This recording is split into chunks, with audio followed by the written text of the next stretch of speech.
Magandang araw po sa mga tagapakinig. Itago nyo na lang po ako sa pangalang Joan, 25 years old, tubong Quezon City.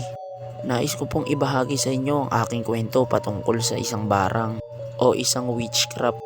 Noong 2020 kasagsagan ng COVID-19 ay umuwi kami sa Capiz upang makaiwas kami sa kumakalat na virus dahil ang bahay namin sa Quezon City ay napakagulo at napakaraming tao.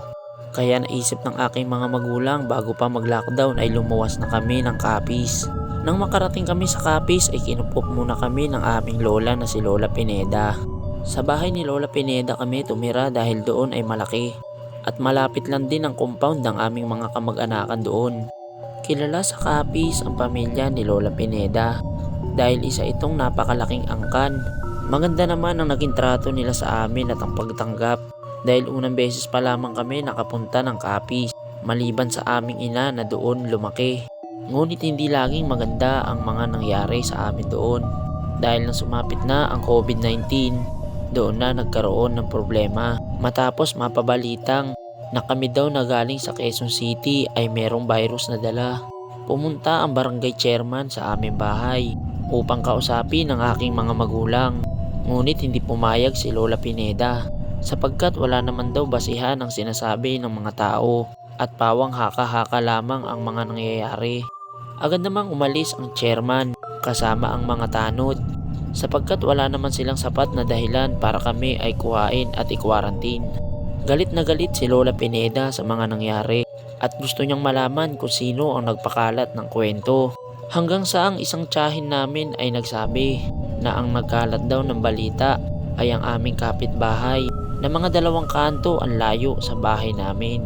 Nanggagalaiti si Lola Pineda pero ng mga oras na yon ay bawal lumabas ng bahay dahil sa banta ng COVID-19.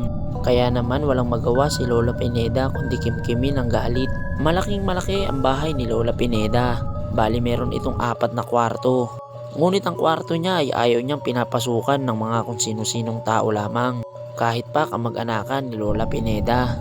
Sagrado daw ang kwarto na yon sa kanya at ang kwarto na yon ay hindi pa nasisilip ng kahit na sino sa miyembro ng pamilya maliban kay Lolo Tino na sa ngayon ay nasa kabilang buhay na dahil ito ay pumanaw 3 taon bago kami pumunta ng Capiz.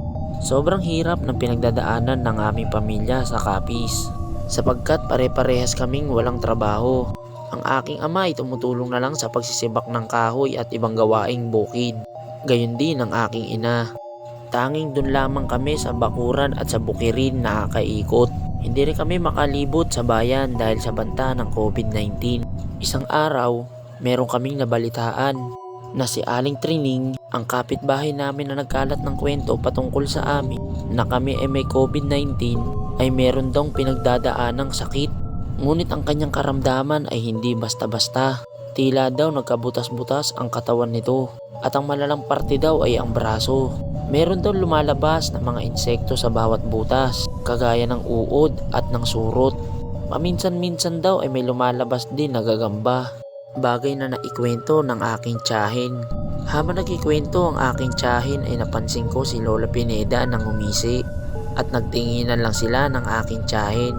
At sa palagay ko, merong kinalaman si Lola Pineda sa sinasapit ng aming kapitbahay na pagdurusa. Sumapit ang gabi at ako'y napapaisip pa rin hanggang sa naisip ko ang kwarto kung saan pinagbabawalan ni Lola Pineda pumasok ang mga miyembro ng pamilya.